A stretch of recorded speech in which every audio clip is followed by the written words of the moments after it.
Hello, everybody, and welcome to a new episode of the Leaders in Supply Chain podcast. I'm your host, Radu Palamariu.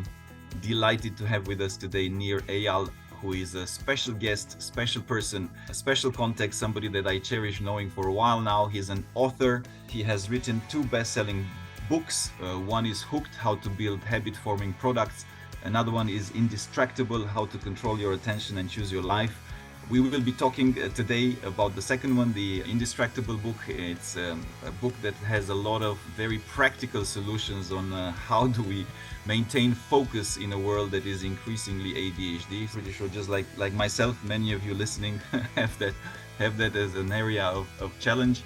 A couple more things about Nir. So he's built a career actually initially in video gaming and advertising industries. He's been also for many years an active investor where he has backed different companies. He knows very well technology, and I would say that his expertise comes at this intersection of user experience, behavioral economics, and a dash of neuroscience. So Nir, welcome, and it's a pleasure to have you with us today. Thank you so much, Radu. It's great to be with you. So maybe first let's start with a little bit the story of Indistractable. Like, what made you come up with the book, write the book? What was the thesis behind it?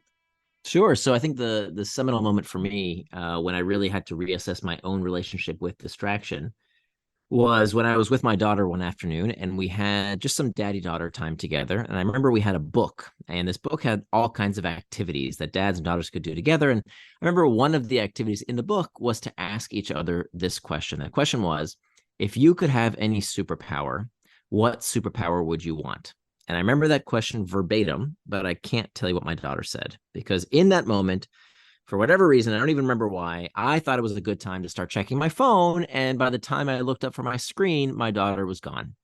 She had left the room because I was sending her a very clear message that whatever was on my phone was more important than she was. And she went to go play with some toy outside. And if I'm honest with you, it didn't just happen with my daughter. It would happen when I would say, oh, I'm definitely going to start exercising. I'm definitely going to start eating right. But I didn't, and I wouldn't. Or I'd say, oh, I'm definitely going to work on that big project I've been procrastinating on, but I would delay for minutes that became hours. And so that's when I realized that, the superpower I would most want, right? The realistic superpower, of course, it would be great to fly like Superman and have, superpowers like the Hulk. But a realistic superpower that I really wanted was the power to be indistractable. Indistractable sounds like indestructible. And so that's on purpose. I want that to be my superpower because I would argue it is the skill of the century. That, as you mentioned, the world is becoming a more distracting place. If you think about augmented reality and virtual reality and all the crap that's happening in reality, the world is really bifurcating into two types of people. People who let their time and attention and their lives be controlled by others, and people who stand up and say, no, I will decide how I spend my time, how I spend my attention, how I live my life, because I am indistractable. And so I think this is a fundamental skill, not only for us as adults, but also to teach our kids this skill, because this is truly the skill of the century. No, I love it. I definitely resonate. I have that problem myself, and specifically with my own kids. So funny you mentioned that as an example. I mean, I have two, and it's often that I find myself checking phone and doing other things whilst trying to spend quality time, and it never quite works like that. Yeah. But the good news is that, what I discovered, my knee-jerk reaction was that it's all the technology's fault. And you see a lot of professors who are tenured telling people, stop using social media. Social media is ruining your brain. The internet's bad for you. Your attention is being stolen. And this is, frankly, a lie. It's just not true. And it's very easy for these professors in their ivory towers to say this when they have tenure. But for the rest of us, what the heck do we do? You can't stop using email. You can't stop using social media. You can't stop checking your computer and your phone. You'll get fired. So I wanted practical advice. And it turns out what I learned when I really went to first principles about why we get distracted in the first place, what I discovered is that the psychology of distraction reveals that the problem of distraction, the solution to distraction, is much more interesting and much more empowering than this stupid excuse that we keep saying to ourselves that it's all technology's fault. It is not technology's fault. It is something much deeper and much more empowering that we all can do about it. So let's talk practical, and you have a lot of good tips in the book. So if let's take me, I'm fairly ADHD type of. Okay, so let's nip this in the bud. Have you actually been diagnosed with ADHD? No, no. So I'm, Okay. Do no, me a favor, Radu. We've been friends for a while. Never say that again. yeah. When you say that you have ADHD and you don't, you are giving yourself a complex. You are giving yourself a problem you don't have. Now, if you really feel this is a problem, you should go get a proper medical diagnosis. And even if a clinician tells you you have ADHD, let's talk about it, because far too many people are overdiagnosed and misdiagnosed. But unless you have that diagnosis, never say this again. Because when you say that, you are reinforcing your identity as someone who cannot focus because of this excuse. It's an excuse. And we know this plays a huge part in how we behave. We see this with people who say they forget their keys and they say, oh, I'm having a senior moment. Well, what happens when they say they're having a senior moment is that their mind has been diverted onto this imaginary problem and away from thinking about where did they leave their goddamn keys. So every time we come up with this cockamamie excuse of, I have ADHD when you haven't been diagnosed, I'm not a very good at time management, I'm a Sagittarius, I'm a this, I'm a that, you are cementing your identity as that behavior, as that type of person. Rather, what I want you to say from now on, Radu, I'm indistractable. I'm indistractable. I'm the kind of person who doesn't let their time and attention be controlled by others. I control my time and attention, and you can do it. You just haven't been taught how. No, love the B-frame one and the, let's say, the awareness. So words create reality. I think it's something That's that most exactly people right. would agree That's with. exactly. As you know, it's a from a man I don't like very much, Henry Ford, because he was a rampant anti-Semite. But he's had a great phrase. Henry Ford said, "Whether you believe you can or you cannot, you're right." So moving one step further into some practical, so one thing is mindset, yeah, and making sure that we don't consciously or unconsciously, like myself just now, yeah, I would say that we find several excuses, including, yeah, technologies out there or social media or blame games on something else that is not within our control. So there's step number one. So awareness and making sure that we are framing it, we are using the right words, empowering words. Well, that's actually step number 4. Is it seven? Oh, okay, okay. Yeah, that's about making what we call identity pacts. So that has to do with step number 4. Let's start with step number 1. Let's start with, first and foremost, getting this picture in our minds, understanding what we're talking about when we talk about distraction. Okay, where does this word even come from? What does it mean, distraction? If you ask most people what distraction is, they'll give you one definition. If you ask them what distraction is not, what's the opposite of distraction, what they'll typically tell you is that the opposite of distraction is focus. But that's not true. The opposite of distraction is not focus. The opposite of distraction is traction. Think about it. Traction and distraction. They're antonyms. Both words come from the same Latin root, trahare, which means to pull. And they both end in the same 6 letters, A-C-T-I-O-N, that spells action, reminding us that distraction is not something that happens to us. It is an action that we ourselves take. So traction, by definition, is any action that pulls you towards what you said you were going to do.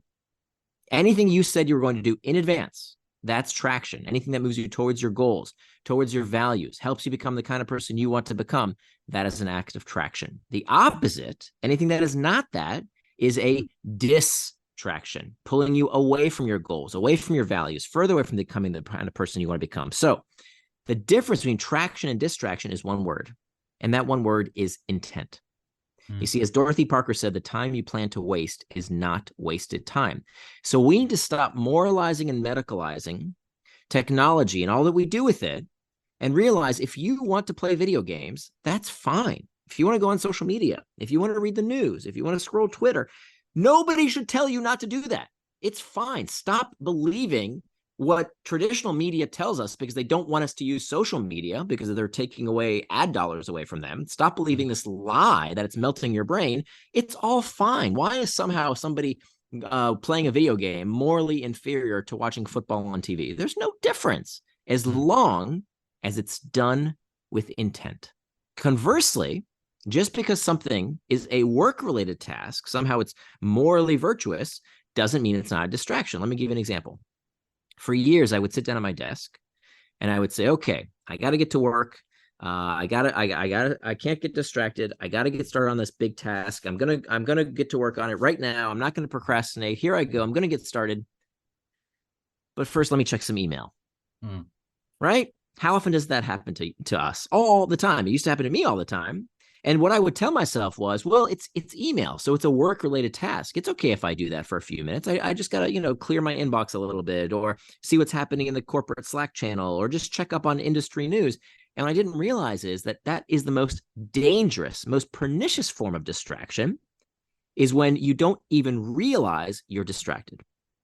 So by justifying and saying, oh, it's work-related, if it takes you away from what you said you were going to do in advance to move your life and career forward, it's just as bad as playing a video game or watching TV, because it's not what you said you're going to do in advance. So picture this in your brain. Picture an arrow pointing to the right and an arrow pointing to the left. To the right is traction. To the left is distraction. Now I want you to picture two arrows bisecting, pointing to the center of that line, like a number line. So you've got a horizontal and a vertical axis, and they bisect like a plus sign. Yeah. Now, those the two arrows that are pointing down, maybe you can give a link to this graphic in the show notes. Those two arrows represent what causes us to act, to push us towards traction or distraction. These two arrows represent triggers. Now, there are two kinds of triggers. We have external triggers. External triggers are things in our outside environment that prompt us to traction or distraction. These are the pings, the dings, the rings, anything in your outside environment that gets you to act. Now, when most people think about distraction, the usual suspects, when you ask them, why do you get distracted? They'll say it's things in my environment. It's the phone. It's social media. It's my kids. It's my boss. They blame all these things outside themselves. But studies have found that external triggers only account for 10% of your distractions. 10%. So what's the other 90%? The other 90% of the time that we get distracted, we don't get distracted because of our phones. We don't get distracted because of our bosses. 90% of the time that we get distracted, it's because of what we call an internal trigger. What is an internal trigger? An internal trigger is an uncomfortable emotional state that we seek to escape. Boredom, loneliness, fatigue, anxiety. If you can't sit at the dinner table with your family without checking your phone, it ain't your phone. That's the problem. If you sit down at your desk to get to work and you find you want to do everything but the task at hand, that's not your computer's fault. That's not the internet's fault. It's because you don't know how to deal with an emotion in a healthy way, and you're dealing with that emotion in a harmful way. So the first step to becoming indistractable is to master those internal triggers, or they will become your masters.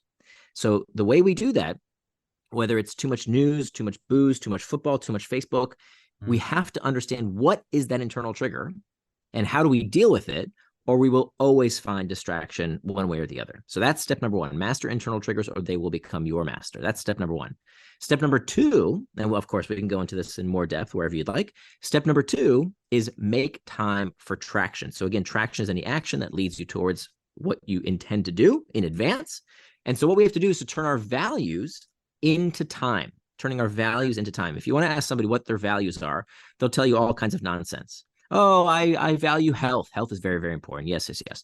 My children, my family. Oh, very, very important. Yeah, yeah. Oh, being a constant learner, being up to date on things and making sure that I'm expanding my brain. That's very, very important. Yes, yes, yes. But if you really want to know what someone's real values are, really what they are, not just what they say, but what their real values are in their heart of hearts, you look at two things. You don't look at their mouth. You don't look at what they say. You look at their checkbook. You look at how they spend their money. And you look at how they spend their time. That's it. That's what tells you what someone's real values are. So when it comes to our calendar, what we have to do is to turn our values into time. And I mean down to the minute.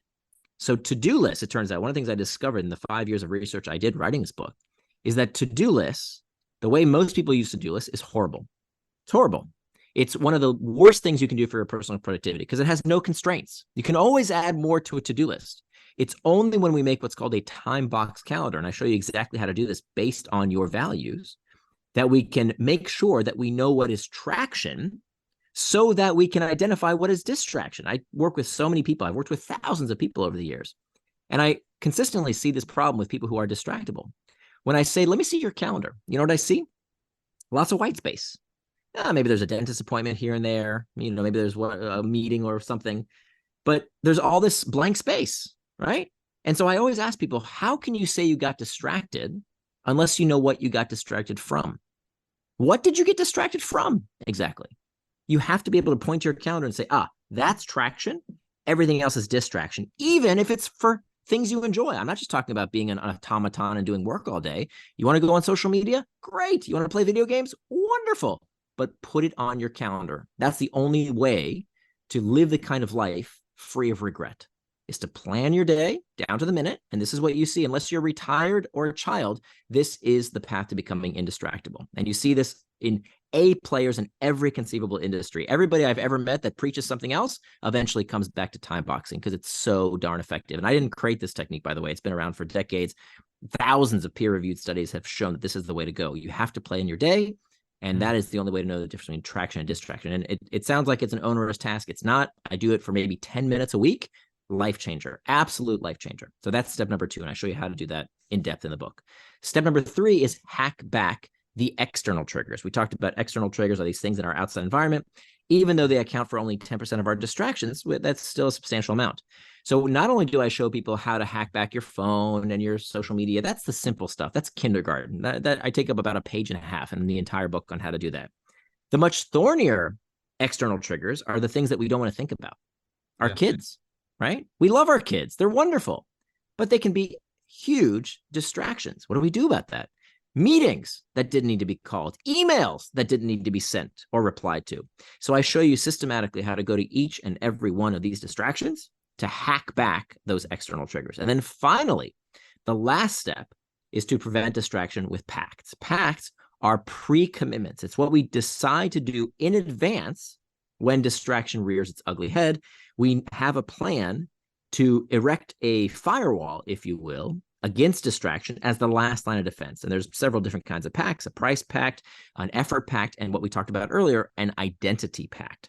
An identity pact uses this psychology of religion, which tells us, and there's extensive studies on this, that part of why people stick to a particular religious faith has to do with the fact that they have an identity, right? So a devout Muslim doesn't debate whether they should have a beer after work. No, a devout Muslim doesn't drink alcohol. It's part of their faith. If you think about vegetarians, right? Vegetarians don't wake up in the morning and say, I wonder if I should have a bacon sandwich for breakfast. No, a vegetarian does not eat meat. It is who they are. It is their identity, which is why the book is titled Indistractable. Indistractable, again, sounds like indestructible. It is who you are. And if you're listening to the sound of my voice, you don't have to read the book. Start calling yourself a moniker, an identity that serves you rather than hurts you. And so that's just the tip of the iceberg very quickly here in the past 5 minutes or so of the overview of this model. And the rest of the book explains how to apply this and in different contexts. So there's a whole section on how to raise indistractable kids. There's a whole section on how to build an indistractable workplace. And then there's a whole section on how to have indistractable relationships. Love it. No, look, super, super interesting. And maybe bringing it now to a very practical angle for workplaces. A lot of the people listening are in large corporations. A lot of them are leaders, managers, and so on. Any low-hanging, super practical tips on how do you create this environment for your teams? Absolutely. Yeah, this is very, very important. So I did a lot of research looking at various companies to figure out which companies are indistractable. And it turns out that indistractable companies are far more productive. They're not only are they better at serving their clients and customers, they are much better at keeping their employees. And we know what a gigantic burden is when you have employee and customer churn. I mean, this is really the heart of profitable companies, right? The companies that can keep great employees and great customers are the ones who make it versus the ones that don't. And so what we find is that these indistractable companies have three attributes. Number one, indistractable companies they encourage what's called psychological safety. Psychological safety is when you can talk about a problem without fear of retribution. So here's the kicker. Distraction in the workplace is a symptom of a cultural dysfunction.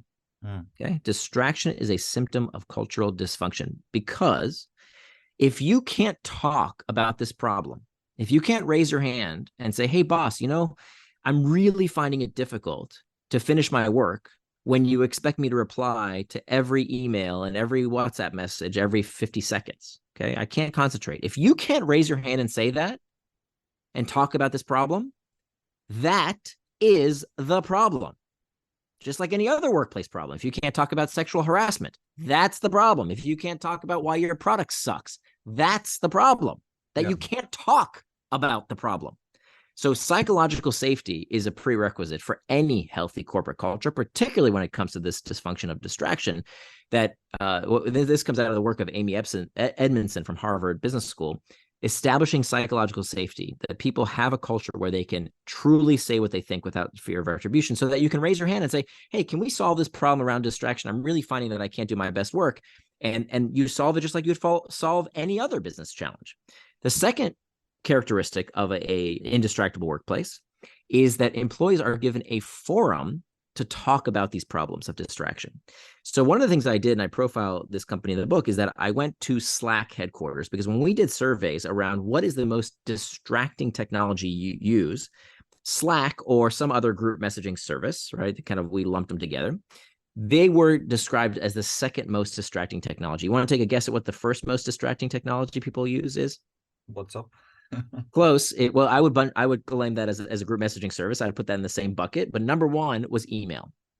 But number two was group messaging, right? So WhatsApp, Slack, all kinds of these tools that help employees communicate with each other in these group chats. So I went to Slack headquarters. I decided to knock on the door. I went into the corporate headquarters. I was invited, thankfully. I got permission. And I expected to see a very distracted company. Because if it is technology's fault, it's technology's that's causing all this distraction, right? It was the second most distracting technology in the workplace. You would think that people who use the technology more would be more distracted, and nobody uses Slack more than Slack. But that's not what I found at all. In fact, at Slack headquarters, this was before the acquisition by Salesforce, by the way, but at Slack, I don't know what it's like now, but at the time when they were super hot startup, they were doing incredibly well. But what I found is that by 6 p.m., every employee went home. That in fact, on nights and weekends, if you used Slack, you were reprimanded. You were told that is not what we do here, right? And in fact, what I found was that in this workplace, not only did employees stick around, not only were they able to improve the product, that they believed that Indistractable culture was a key component of why the company was doing as well as they did. From everybody from Stuart Butterfield, the CEO, on down, believed that this was important. Now, one thing that they did that was incredibly Indistractable companies is that they gave people a forum to talk about this problem. Now, I profiled other companies like the Boston Consulting Group, and they had these weekly meetings to talk about this problem in a small group and fix it. Now, Slack didn't do that. What Slack did, very interesting, they used their product. They built Slack channels. They built one in particular called Beef Tweets. Now, Beef Tweets was where you went to post beef about the company, things you don't like about the company, complaints, things that you want to improve about the company. And some of those had to do with how do we make the workplace less distracting so people could do better work. And so the point here is not to fix every employee complaint. That's not what I'm saying. What I'm saying is that employees need to be heard. They need to have a forum to talk about this problem, just like any other problem. Now, what they did was very interesting. When an employee would post a beef with the company, some kind of complaint, management didn't necessarily always fix the problem. Sometimes they did, but the way they responded was very interesting. If they fixed the problem, they would respond with a checkmark emoji. If they didn't fix the problem, but they wanted to let the employee know that they had seen that complaint, they replied with an eyes emoji. So they actually used emoji to help people feel heard. And again, I'm not saying everybody needs to use emoji. That's the solution. No. What I'm saying is you have to help people have a forum to talk about these problems and make sure that every employee feels heard. Even if you don't necessarily fix everything, that you might have disagreements with what your employees want. That's characteristic. That's okay. But they have to feel heard.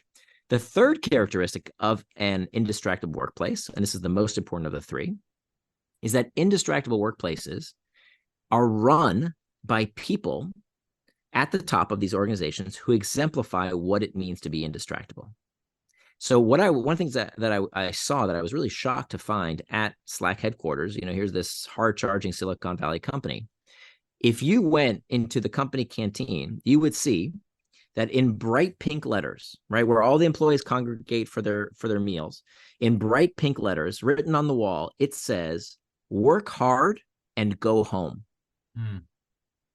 And everybody in the company, from the CEO on down, believed this. You wouldn't see managers checking their phones in the middle of meetings. You wouldn't see them online after hours, because it was part of the company ethos to exemplify what it means to be indistractable. This is the same thing, same advice I tell parents all the time, that if you want indistractable kids, if you want indistractable employees, you have to demonstrate what it means to be indistractable. You have to stop being a hypocrite, because culture flows downhill. People look to who's on top, and they exemplify that behavior, whether it's a child looking to a parent, whether it's an employee looking to their boss. They want to see how that person operates, and that's how they that's how what the model they themselves follow. So those are the three characteristics. It's psychological safety, form to talk about these problems, and a management that exemplifies what it means to be indistractable. Yeah. I want to also bring your expertise as being somebody that has designed products, designed technology. You've also advised companies, yeah, on how do you make it more sticky, yeah, and how do you make products more sticky. Now, we as humanity, we are this point with artificial intelligence. It seems that it's going faster than ever. Google now launched a new version of their AI, ChatGPT.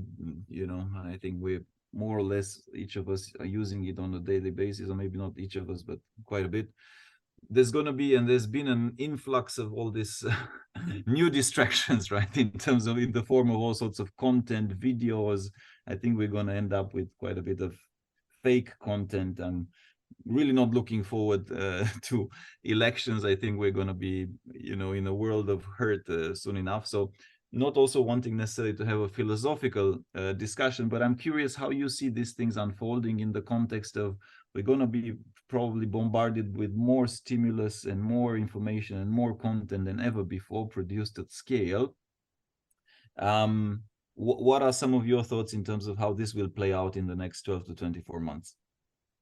Well, I think that we're going to definitely see that products and services are going to get better, and because they're going to become more customized. So AI, generative AI specifically, is going to make things more entertaining and potentially more distracting. You know, we saw the first generation of this when on social media, that these algorithms know what you like and serve you more of what you like, right? If you're into playing guitar, you're going to see lots of guitar lessons. If you're into following the Arab-Israeli conflict, you're going to see lots of content about that. And that's a good thing, right? That's what it's supposed to do. That's what makes these products interesting and enticing.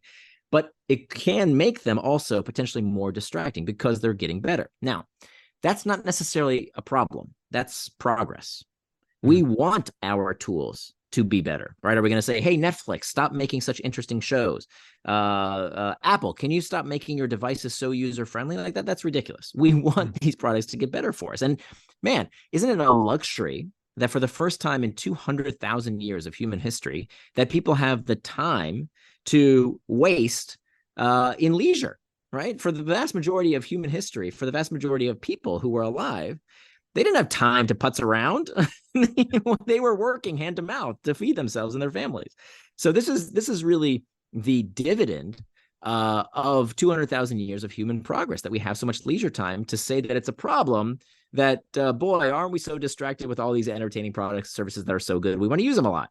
So let's count our blessings first and foremost, because I've never actually heard someone say in one of these interviews, wow, isn't all this stuff amazing? Because we have a natural human bias. It's called the negativity bias. We have this heuristic in our brain that fear and loss is our reflex, right? We fear a loss much more than we enjoy a gain, right? Because good things are nice, but bad things can kill you.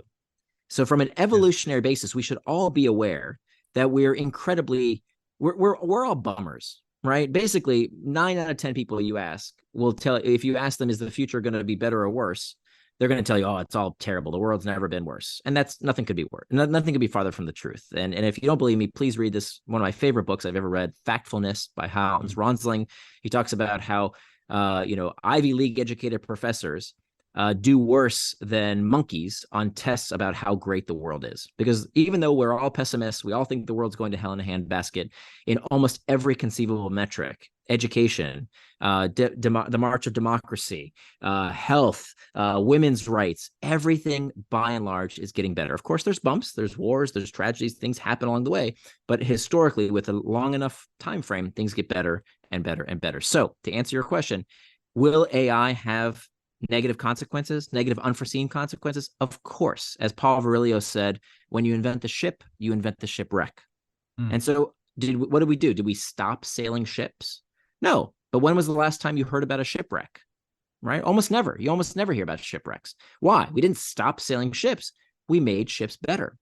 So there will be iterations of AI that have horrible consequences, right? There's going to be, I promise you, a Hindenburg moment of how, darn it, we used the wrong fuel in the Hindenburg, and we didn't learn from it until a disaster happened. Hopefully, we can anticipate these things. Guess why? Because of the AI. So will there be deep fakes? Will there be fake news? Will there be election manipulation? Of course. And you know what the solution to that is? More AI, more technology that fixes the last generation of technology, that makes it easy to detect falsehoods. So I'm actually quite positive. I'm quite an optimist, I think, about this stuff in general. Not that I don't believe there will be disasters. There will absolutely be disasters, and we should prepare as much as possible for those disasters. But of course, it's by definition the unforeseen disasters. And I would also argue, if we live in fear, we are in much more danger. Because it's crimes of these crimes of omission that are much more dangerous. That if you think about all the good that could be done by curing disease, by educating people, all the good that can be done from these tools, that we don't count those lives saved. We only count the lives lost. And I think that's these crimes of commission versus omission. If someone kills somebody, that's headline news. But if somebody just doesn't act and that person dies because of something that someone didn't do, well, then nobody hears about it. So where is the crime of not using AI to cure a disease? Who's talking about the millions of lives potentially saved? Nobody. We're only thinking about the lives that could potentially be lost. So we need to think of both these crimes of omission as well as commission. And I think it's a crime not to progress in a way that the human species can advance, because frankly, the problems that we're facing, we're not smart enough to solve.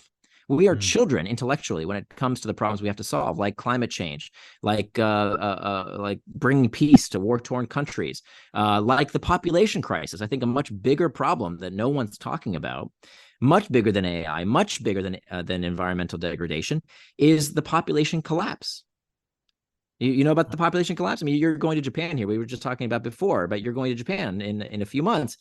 Japan's going to lose 40 million people. Japan is going to go from 120 million people to 80 million people in the next 25 years. If Japan lost 40 million people, if I told you that in 25 years, the population of Japan would shrink by 40 million, you would think this was some kind of cataclysmic nuclear war type event. And this is already going to happen. It's baked in. The math is done. It will happen because you can't manufacture a 30-year-old. It takes 30 years to make a 30-year-old. So we know this is going to happen, and nobody's talking about it. That's a much more scary proposition in my book than the prospects of what AI could do. Great reframe. Actually, the whole interview, it's been a pleasure, Nir, having you. The whole sharing session has been. I've had a lot of aha moments and some really cool reframes and new ways and new perspectives of how to think about things and look at things. Pleasure having you. For everybody listening, do find Nir's book. You can get it on Amazon. You can get it on, I think it's in most bookshops. Indistractable. I'm going to probably have another read at it after this. Fantastic sharing.